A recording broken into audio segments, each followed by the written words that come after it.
This is a bad trip recovery. Now, Bad Trip TV.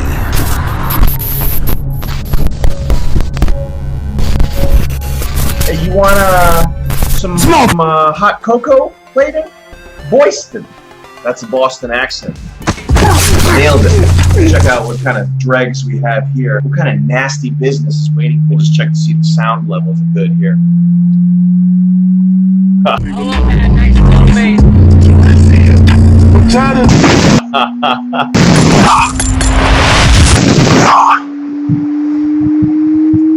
we got the sound levels all fixed. We got My Music / Tour by Ella Rose Obioha. Now, Obioha, that's a famous name. That goes way back. Some of the greatest inventors, philosophers, writers, and mathematicians. The Obioha name is steeped in traditional excellence.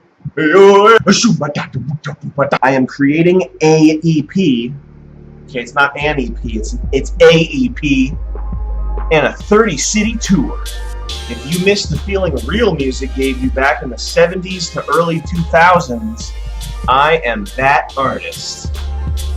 And it looks like it looks like her video, she's coming at you from a TJ Maxx. We'll see how this goes. I'm gonna save that video for the end, because I got a feeling that video is gonna be choice. About this project. Hello, my name is Beautiful Lyric, and I am an entertainer. Hey, I don't doubt it, you're entertaining already, babe. I sing, dance, rap, act, and write. Full spectrum entertainer. Dangerous from all angles. Can't get at her, she's got everything on lockdown. She's the queen of all media. Beautiful Lyric, baby. You the queen. I need help funding this project for more reasons than one. It takes money to put together an EP and a tour. I feel that I am what the music business is missing. I know that with this fund, I will be able to put together the best EP and tour the world has ever seen. Please help me bring you this real music. Love, Beautiful Lyric.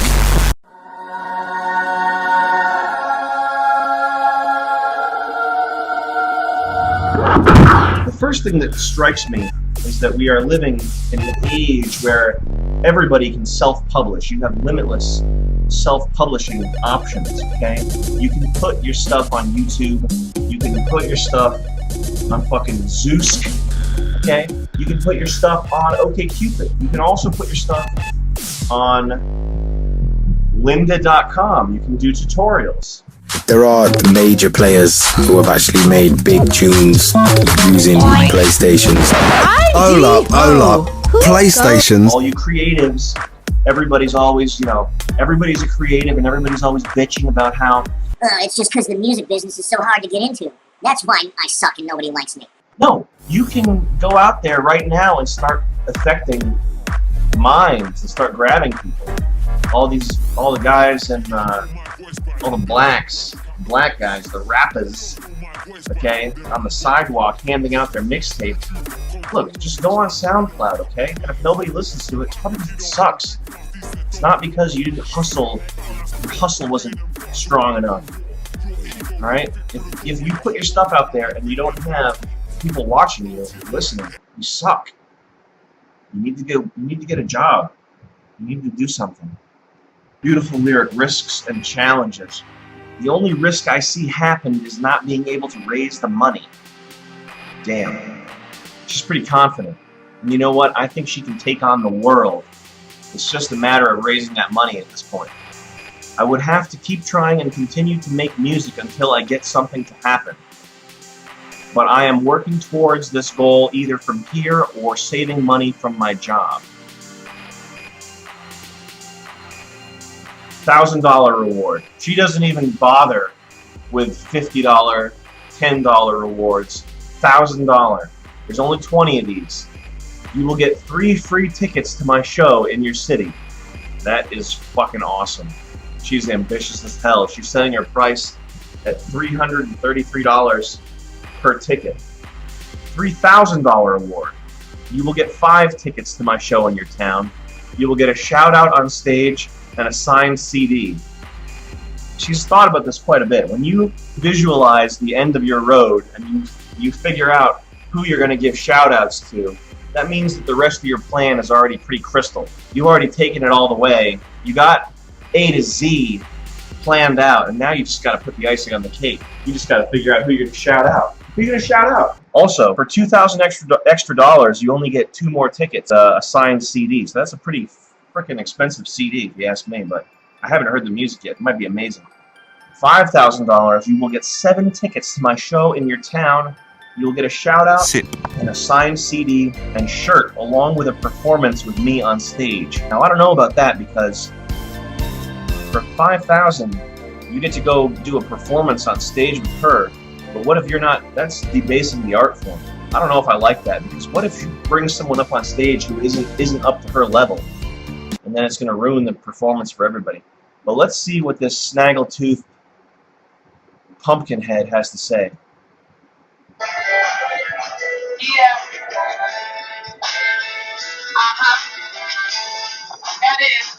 Hey, what's up? It's your girl Beautiful Lyric here. And today I'm coming to y'all here at Kickstarter to help fund my tour and also my EP. I'm a new artist coming out of Georgia, and what I really want to do is music and entertainment. She's pretty good. We should, I'm in Georgia right now. I should probably link up with her and hang out. But I think she just, did someone just send her a link to Kickstarter and tell her, like, yo girl, you can get mad money on this website. You gonna get mad money on this website. That's good. She's got her hustle. Her hustle game is strong. Her titty game. Damn girl, do you. There's some big ass. She's got Rest in Peace Paul Walker on her Facebook. I'm down with this. I'm down to back this Kickstarter, and I'm definitely down to pay for her kids. She's selling concert tickets. I should go see this. This is kind of cool. I want to see what she's got. That's nice. I've been writing music since I was in 2nd grade. I've been writing movies since I was in 6th grade. What I'm really trying to do is get my EP out, do a tour, so that way I can get my foot in the door and also introduce people to my music. I've been doing music for 10 years and I haven't had any luck so far, so I figured this here would be a great opportunity for me to get funding in order to release my EP and also to go on tour. I know that there's a lot of people looking for real music that doesn't seem to be made anymore. Jesus Christ, man. She's about a decade off from being down by the bus station. Man, you wonder when these people who are 40, 50, 60 come up to you asking for... You know, I don't like... People leave comments whenever I make a joke about something. There's always someone who gets sad. And I understand the sadness, okay? This teeming humanity is a very sad thing. This is like tragedy right here. And I think what we need to do is face the tragedy. Dehumanize your face to bloodshed. Get mad at me for pointing it out and say that I'm hateful because I'm pointing out something that's so clearly obvious. You knew what I was going to say before I even started saying it, which is that this lady, she should be doing something to keep her hands busy. Perfect example of why we can't have a $15 minimum wage. There's nothing that Rose Smith, Ella Rose Obioha, there's nothing that she can do that is worth $15 an hour.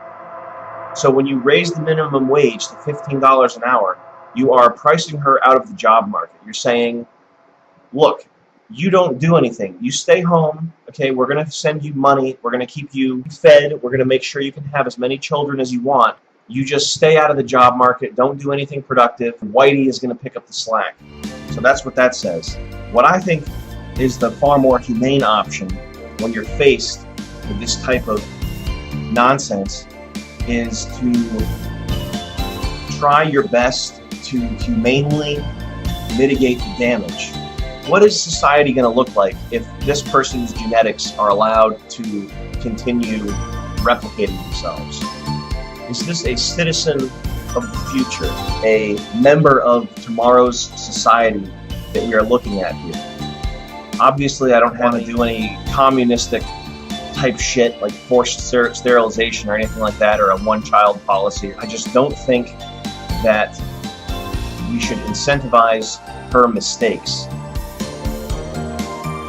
And that makes me a callous monster. I am a real artist, but I stick to real R&B, real hip-hop music. And I promise you, if you are a fan of real music,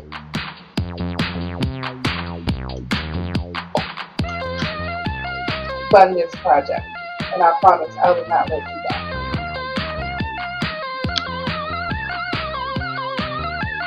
I'm sure she's a very loving, kind person, but this is a drag. Unfortunately, we're all sort of lumped into the system where we have to pay for this sort of shit. And if you make any attempt at fixing the problem, you are inhumane, asshole. You're an asshole. This lady probably has 7 kids. You got a problem with that? You're an asshole. Truth. What's the problem with schools? Why are public schools so bad? Is it possible that the problem with public schools is the people who go to public schools? Is it the student population? Maybe that's the problem. This is fucking junk, though. If I could kill her and get away with it, I wouldn't kill someone. But still, she should fucking get hit by a bus. Rose Q. Yeah. Y'all didn't expect this from me. Y'all know y'all didn't expect this from me. I didn't expect y'all it. feel this thing. When y'all hear it in the street, you know it's time for a change. It's time. I pledge allegiance to me.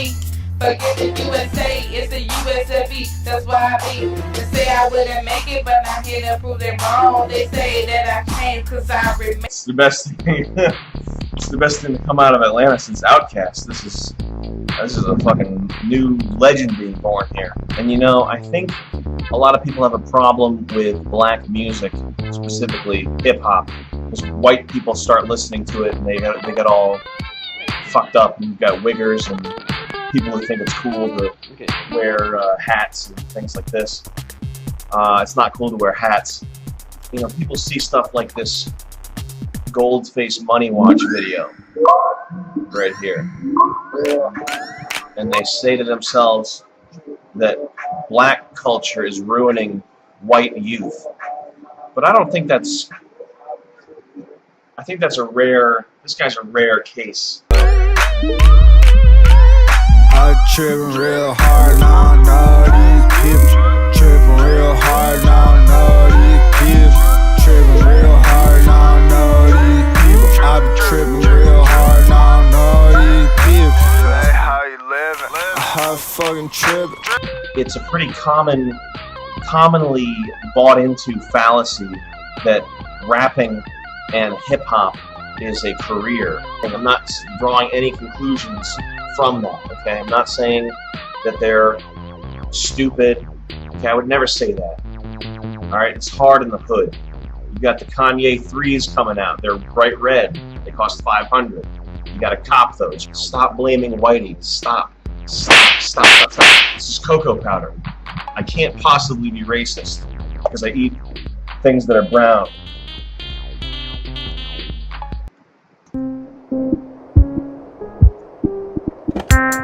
Certified goon material. What's up? It's 16 felonies, bitch. I'm with MC Biscuit and Goldface. This the goony ass cypher, bitch.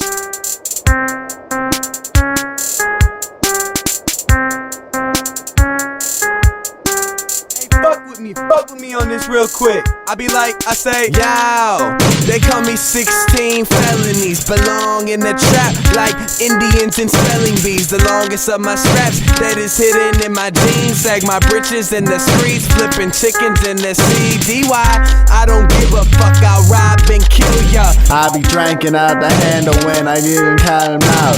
Robbing jeans, and they say where they ought to be. Nah, I mean, bug. This guy makes me sad. The shape of his face, the guy in the pink shirt, reminds me of in high school, kids who peaked early.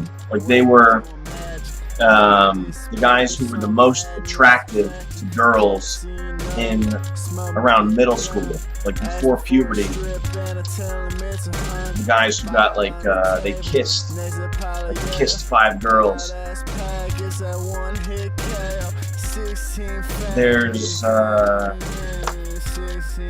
There's something about a pretty boy that is very sad to me, because you're not supposed to be attractive and popular when you're in your formative years. You're supposed to, as a man, you are supposed to be taught that you don't have innate value. You don't have value for good looks or for natural athleticism, things like that. You're supposed to realize how the world works, that it's a mean place, and that your value comes from what you create and what you make of yourself. That's the way that you ideally, you're supposed to mature. And pretty boys and guys who are good looking early, and I mean early like before like 15, or very good looking before they're men, 25 or age 30 or whatever. There's something sad about that, because they're not necessarily headed to a future where that early experience matches up with their sense of self when they're fully developed. I know one guy he's 29 and he's still very good looking, but he was very, very good looking when he was in his late teens and throughout his 20s. And he has a sort of slender swimmer body, and he never applied himself. He never became anything. He never had the formative experiences and trials by fire and hard work that are required to call yourself a man. And so he's this person that I'm talking about. He's a very bitter person. He's a very confrontational guy, and it's because he knows that something is missing. But this guy in the pink shirt, it makes me sad to see this, because you can tell from that like puka chain or whatever the rope choker that he has on, that he had a really good time when he was like 15. He doesn't know what he's got his haircut. He's got this like poof of hair right here, and he's rapping, which is the most confused. 16 felonies gun. Obviously, he doesn't sound like that, because if he sounded like that, his parents would have taken him to speech therapy. So he doesn't have the self-confidence to rap in a way that he thinks sounds cool. So he's doing this like halfway joke rap and talking like he's having a stroke.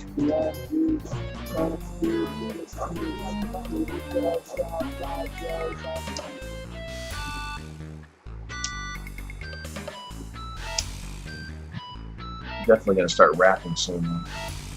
Has to happen. I'm gonna make it. It's my career.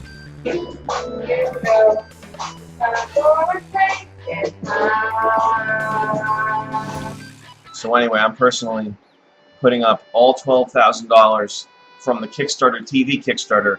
I'm gonna send it straight along to Ella Rose Obioha to get her music/tour started, and hopefully I'll get more than 7 tickets. And I do want that shout out, and I want to perform on stage with her. So there we go. Music is a good career. You can be a musician. Remember, guys, don't let anybody tell you you can't be a musician, a rapper. You can make YouTube comedy videos, and they're going to be so good that people are going to start paying you. It's a real career that you can do starting right now. Remember, guys, here's the way you pick a career. You think, what do I do in my free time that I'm sort of talented at? And now maybe if I do it once a week for the next 10 years, it will magically start to make money for me. That's essentially the way that you pick a career. That's the way that your father picked his career. That's the way that your grandfather picked his career. That's how you pick a career. What do I do on my computer? For example, me, I play Dota to my roommates. I can say, hey, do you want to start a gamer house where we play Dota a lot? Next thing you know, I'm going to be getting sponsorships because I saw Dendy do it. There's 7 billion people in the world. There's enough sort of wiggle room in the economy to support maybe 200 professional gamers. There's probably about 50 million kids out there who play games and would want to be a professional gamer if they could. Do I have a chance to beat 50 million people? I could, yeah. We could start a gamer house, right? Could we start a house and play Dota? And we could get the sponsorship? Do you think so? I agree. You know what? The country has almost 400 million people, coast to coast. 400 million. You know, there's thousands of farmers and policemen and thousands of accountants and people working in marketing. The economy could probably support about 50,000 rappers, right? Yeah. And let's see, there's about 50 million black kids who think they're going to be the next 2 Chainz. So I could probably beat out 50 million other people to be a working rapper and make money in his career in rap. Probably, yeah. I'll rap and be a professional gamer. That's right. No, I know what I'm going to do. I'm going to make YouTube comedy videos. Because you and me, remember we made that funny video together? Yeah, we did. So that tells me that I'm going to make YouTube comedy videos. And there's probably like 20,000 people actively making YouTube comedy videos, none of them making any money. I could beat them out and probably, I don't know, make $100,000 a year doing that? Why not? I'm worth $100,000 a year. Man, I could probably make $100,000 a year if I made funny videos with my friends. Well, you know, the top 10 YouTubers make hundreds of thousands of dollars. So all I have to do is beat out millions of YouTubers and get to the top 10 YouTubers and have a channel. No, I've always loved the challenge. So when you tell me that I'm crazy for thinking that I can become one of the top 0.1% of something that I've only done a little bit and it's kind of like a hobby for me, I'm going to tell you that you're crazy because you don't understand my innate ability and how good my ideas are and how cool I am of a dude. Okay? Because what you didn't understand is that I can do anything I put my mind to. And if I take my hobby that I've been thinking about, I think about it a lot, obviously, all day. If I take my hobby that I think about all day and I work at it, if I work at it for 40 minutes every other day, then it's gonna yield results for me. And when I'm on the top 10 YouTubers hanging out with Epic Mealtime, but you're gonna call me up asking to hang out. I'm gonna call you. I'm gonna say peace out, faggot. Okay? Because you didn't believe in me when I had nothing. All it takes, guys, is a camera and a dream. Get to recording yourself. You're gonna be the next top YouTuber. Let me tell you a secret. You want to strike digital gold? Get on YouTube. Once you get 1,000 subscribers, that's gonna be over $250,000 in your pocket. Once you get to the top 10 Video channels, you're gonna be making bank, dude. All it takes is extreme luck. All it takes is a winning personality, hard work, and extreme luck. And you'll be there next to SMG, the awards. Better ask your parents for money for a camera. You're going to need it. You're going to need to invest in your gear. And that investment's going to pay off. For example, if you spend $2,500 on camera gear, let's say it takes you 2 years to build up a decent-sized fan base to the point where you're making $100 a month in advertising, it'll only take you 6 years to pay off that $2,500. It's only going to take you 6 years to get right side up on your business plan. You gotta go on YouTube, start making some serious bank. You're gonna start making some serious bank, my dude. All you have to do is take your hobby that you've done for like less than 200 hours total your whole life and start doing it for 20 minutes every other day. Pretty soon, you're gonna be a master of the internet. You're gonna be famous. There's the thing that you do, and you've done it for less than 200 hours. You've played Dota for 2,000 hours, and there are hundreds of other people who do what you do and have done it for thousands of hours. So the distance between where you are and where you think you might go in your armchair, you think the distance is right here, but the distance is actually about fucking a mile that way from right here. And I'm not saying you can't do it, okay? I'm not a naysayer. I believe in you, okay? I'm not the problem here. The problem is not that Sam Hyde is telling you can't do something. I would never tell you that, because I believe in you. And I know you're a talented young man, and you're gonna become the next top YouTuber! If you can't see yourself doing it every day for hours, even when you hate it, then you're not gonna be good at it. And so you should just get a fucking regular job. That's the thing that pissed me off about these YouTube comments. People thought I was dissing people who get regular jobs. I've never dissed people who get regular jobs, you asshole. I diss people who overreach without good reason. I'm not making fun of people who work at Best Buy. I would never make fun of people who work at Best Buy. It's fine. You probably meet a hot girl there. There's so many hot girls at Best Buy. Double lighter. Begin. Double lighter. Begin. Twin lighters. Dueling lighters. Which one is hotter? Anyway, that's it for Kickstarter TV, episode 11. It's called Fuck You. That's the title of the episode. Kickstarter TV, episode 11. Fuck You.